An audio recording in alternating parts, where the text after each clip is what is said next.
Minęło 24 godziny od nałożenia tej żywicy. Wygląda na to, że już zżelowała. Nie wiem, czy w 100%, bo to mało czasu, jedna doba, ale już myślę, że już na tyle, żeby to wstępnie móc obrabiać. No chyba, że się będzie tam w środku jeszcze kleiła. I chcę już się zająć tym szpachlowaniem, obrabianiem i z nałożeniem podkładu. Wcześniej tutaj była dziura. Ładnie mi wyszło, bo tutaj dałem dwie warstwy tkaniny. Teraz środek przeszlifowałem w miarę, żeby nie było tutaj tych włókna szklanego. No trochę zostało. Tak, żeby po prostu się nie pokaleczyć. I zabieram się tak, jakiś papierek ścierny. Przeszlifuję to delikatnie w tych miejscach, gdzie są miejsca do nałożenia szpachli. Tylko co? Już widzę, że żelkot też na przykład w takich miejscach tutaj, jeżeli pozginam wszystko, to zaczyna pękać. Nie wiem, jak to się będzie zachowywało już później z lakierem, bo to jednak pracuje wszystko. Czy też będą zaraz pęknięcia, czy po zamocowaniu będzie mniej, bo teraz po prostu tym obracam, to są naprężenia. Tylko kwestia jest, dlaczego tutaj ten żelkot w tych miejscach takich newralgicznych popękał. Tutaj też właśnie wzmocniłem, bo widziałem pęknięcia. Więc to zaraz też wyszlifuję, bo tu widać, można palca sobie przeciąć. Jest takie niedociągnięcie, ręcznie robione, nie w formie, to już wzmocnienia. To nie ja, to już wcześniej były robione. Jeszcze poprzeglądam i takie elementy, gdzie mógłbym, chwytając tak jak tutaj, niechcąco palcem się skaleczyć, no to warto jest to stępić nawet ręcznie papierkiem ściernym. No jeszcze trochę, tutaj też czuć. Jeszcze trochę zostało pracy szlifowania. Ok. Odtłuściłem, wyczyściłem i teraz tego typu ubytki zaraz będę sobie szpachlował. To jest już odtłuszczone. Mieszam szpachle, podszpachluję i działamy dalej. Tak, poszpachlowałem. Nie pokazuję tego na bieżąco, żeby się nie kompromitować. Tak jak powtarzam, sprawy lakiernicze to nie mój w ogóle temat zupełnie. Ale tutaj, gdzie były jakieś podejrzane dołki, dałem tu szpachlę. Nie wiem, dlaczego jest w takim kolorze, kupiłem szpachlę. Też się zastanawiam, co to za rodzaj szpachli. Dam jej odpocząć, zaraz przeczytam ile czasu i później będę szlifował, a teraz bym się zajął znowu w międzyczasie jakąś elektryką może. Dobra, no dobrze wybrałem, tak mi się wydaje. Naprawa metal mastic, czyli szpachla elastyczna, souple. Schnie 20 minut do karoserii. Super flexible, super elastyczna, no to odporna na wibracje. Tak, akurat nie wiem, czy pod tym względem, bo brzmi to bardziej jako szpachla do plastiku. I po tym kolorze mógłbym sądzić, ale tutaj jest metal napisane. Dobra, za 20 minut, za pół godziny będę próbował sobie to szlifować. Mam nadzieję, że będzie to fajnie do szlifowania, tak jak ta standardowa szpachla, że nie będzie stawiała to dużych oporów, no bo tutaj troszeczkę brzydko to zrobiłem, ale no wiadomo, uczę się na tym wszystkim, więc zobaczymy, co z tego wyjdzie. Teraz zajmę się wymianą rezystora i mam do dyspozycji tak 1 kΩ, 4 i chyba 7 kΩ. Zaraz sobie pomierzę. I 10 kΩ. 10 mam w tej chwili założonych w obrotomierzu. I 10 kΩ wydaje się być za dużą rezystancją. Postaram się zmniejszyć, więc dam na początku 4. Uruchomię silnik, zobaczę jak obrotomierz się zachowa, czy się poprawia, czy nie.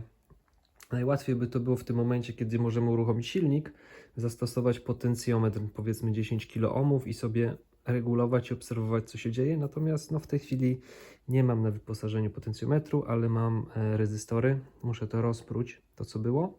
Założenie było dobre, żeby dać 10 kΩ, żeby zobaczyć, czy w ogóle obrotomierz działa, ale powyżej tych 3000 obrotów już nie działa poprawnie, to znaczy powstaje coś na zasadzie prawdopodobnie filtra filtru dolnoprzepustowego, czyli już ten sygnał jest dość osłabiony i pewnie temu to nie wskazuje, albo odwrotnie. W każdym bądź razie nie mam oscyloskopu, żeby pomierzyć, sprawdzić sygnały, więc muszę działać troszeczkę po omacku, troszeczkę tak jak mi się wydaje na wyczucie. Tak jak mówię, obecnie mam 10 kΩ, albo mogę równolegle przylutować drugi 10 ohmów, wtedy będzie 5, albo te 4 i już sobie sprawdzam, rozgrzewam lutownicę. Chwilowo tak brzydko przylutowane testowo i spinam obrotomierz, zapalam silnik i będę sprawdzał, czy się te wskazania poprawiają, czy będzie tak jak wczoraj było. I tak, jeżeli zmienię w ustawieniach na sensor, tutaj jest jak to się nazywa, czułość na niską, to mi nie działa. Zmienię na wysoką, tak jak było wcześniej, to mi działa. Natomiast ten rezystor, widzicie?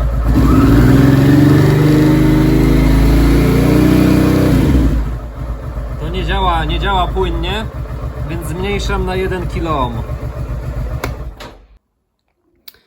Ok, szybkie przelutowanie 1 kΩ i zobaczymy, czy w ogóle na początku jak to wygląda i czy wtedy przy słabej czułości, przy małej czułości, czy też będzie to chciało pokazywać.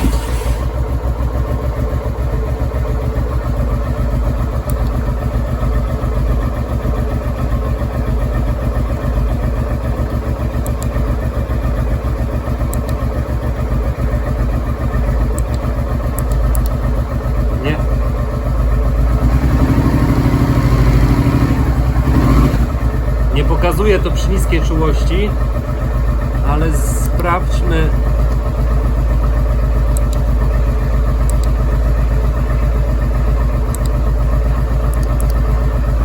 Sprawdźmy, czy coś się poprawiło.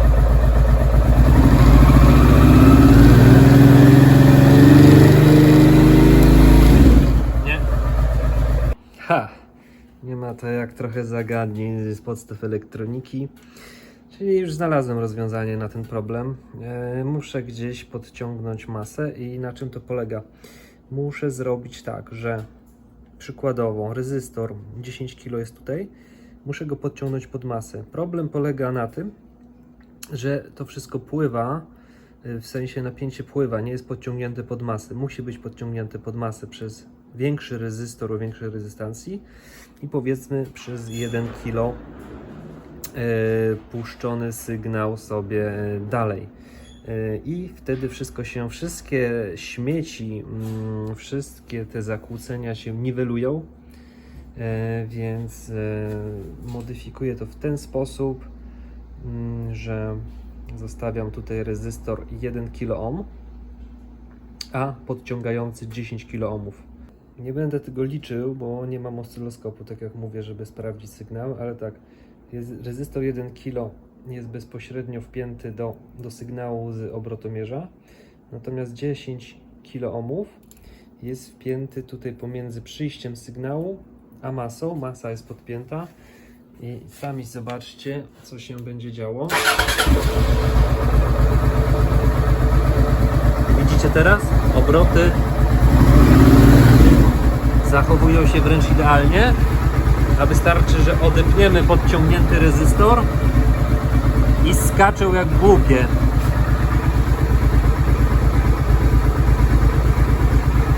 Odpinamy i wszystko się stabilizuje. Super, nie? Tak jak mówię, tu jest rezystor 1 kg, jak widzicie, nawet po kolorach. Zaraz tutaj założę na niego koszulkę. Tu jest rezystor 10 kg już w koszulce i on będzie tak połączony. I tutaj oba te połączenia w tym miejscu będą do tego przewodu od sygnału.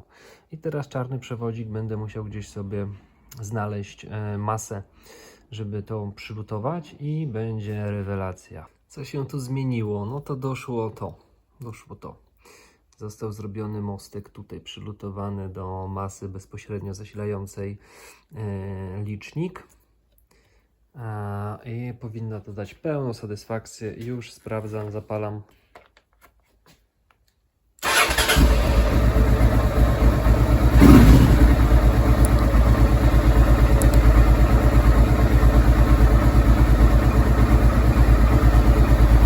Nie działa zupełnie.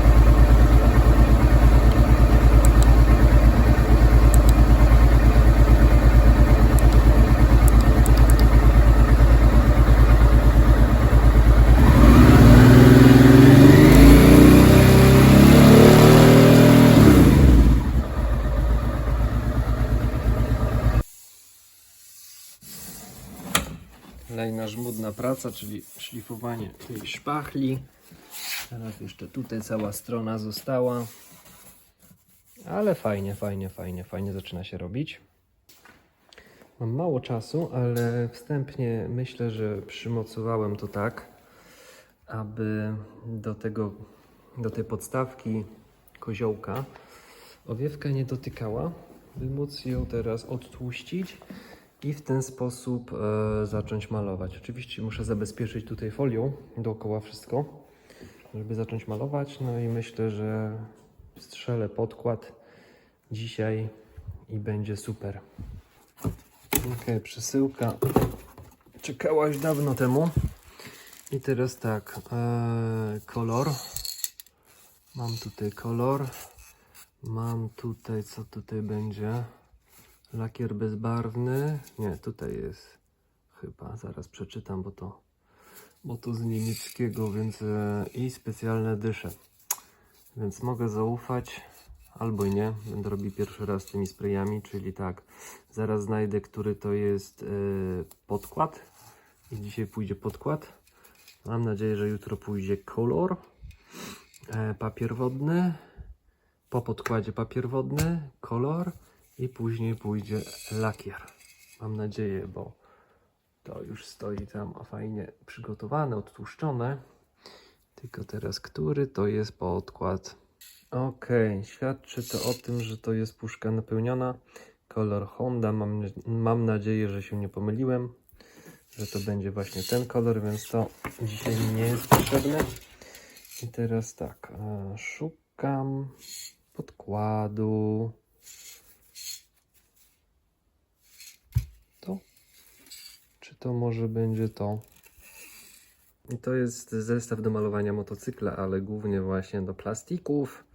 No dobra, no owiewka potraktujmy też jako plastik. Plastik Premier, podkład. Później będzie właśnie kolor baza, czyli tak, czerwone, czarne i biała główka. To będzie już ten bezbarwny. No i to jest zestaw do plastików. Ok, spróbujmy. Najgorsze w tym wszystkim, że ja tutaj nie mam dobrego światła. W środku nie jestem w stanie tego malować i muszę uważać, że jeżeli ktoś przyjedzie, to muszę się z tym przestawić, dlatego osłona jest dobrze przymocowana do podstawki. W razie potrzeby biorę za podstawkę i przenoszę ją obok.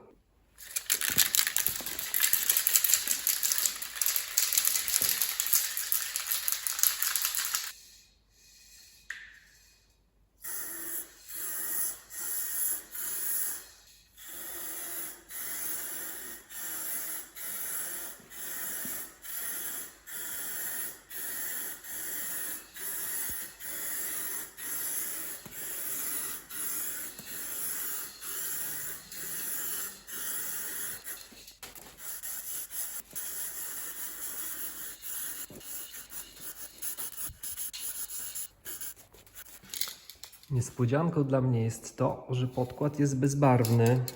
To mi się średnio podoba, bo to jest podkład do plastików i nie do końca widzę, gdzie ja ten podkład zastosowałem w tym przypadku. Na przykład tam po rogach. A jednak fajnie by było, gdyby to było w kolorze.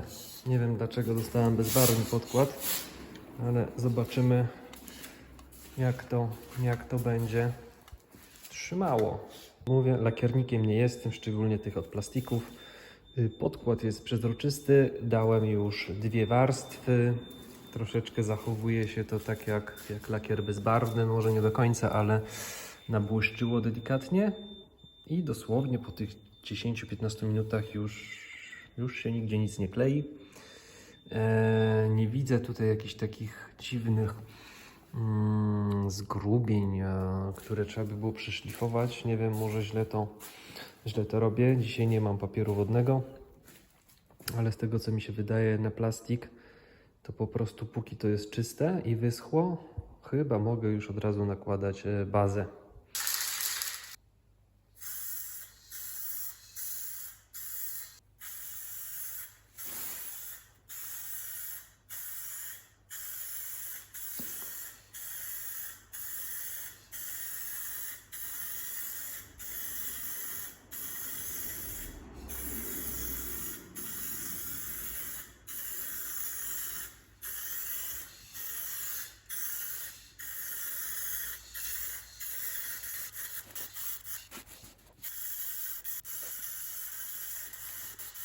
Pierwsza warstwa, niech troszeczkę podeschnie i oczywiście spray zaczął kapać. A dlaczego zaczął kapać?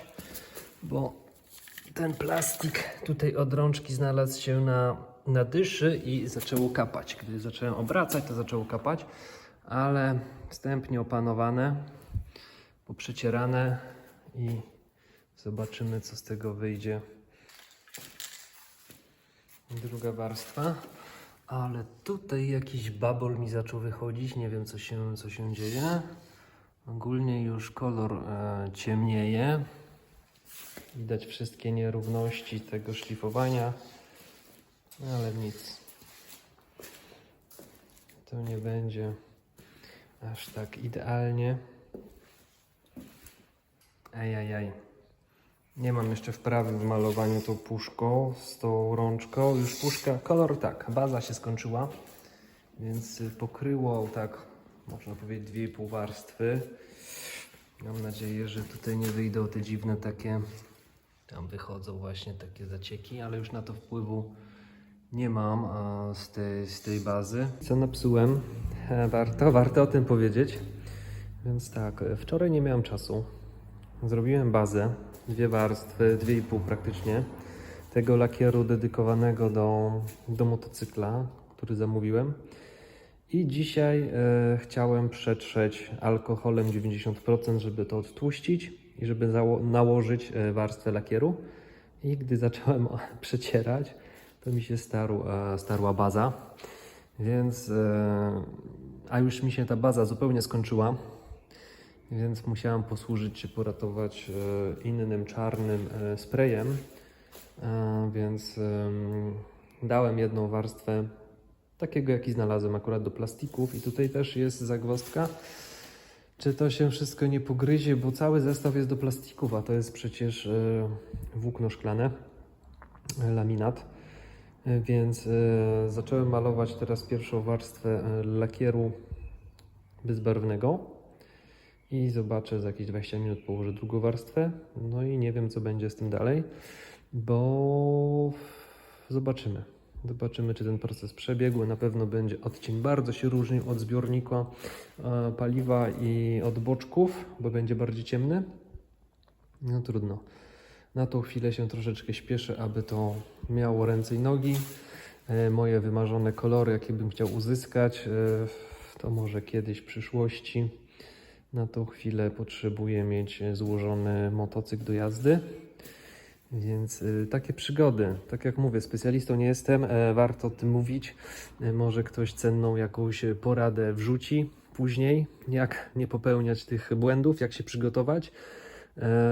Ktoś poleci jakieś właśnie sprytne tutoriale albo opisze dokładnie, jak takie rzeczy powinno się malować. Ja to robię pierwszy raz w tym przypadku, więc uczę się na swoich błędach, wy nie musicie.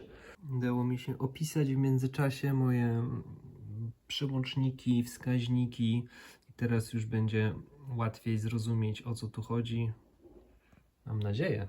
Zrobiłem drugą warstwę, ale dwa takie duże zacieki. Tutaj widać, jaki zaciek powstał. No nic, może uda się później tym papierem wodnym to wyprowadzić. To jest taka druga pełna warstwa. No i zostawiam, zobaczę, co wyjdzie za 2 dni z tym lakierem, czy będzie to lakier, czy będzie paznokciem schodził. Nie wiem. No jest czarna, mocno czarna ta owiewka. Chowam graty i uciekam już stąd. Będzie tak.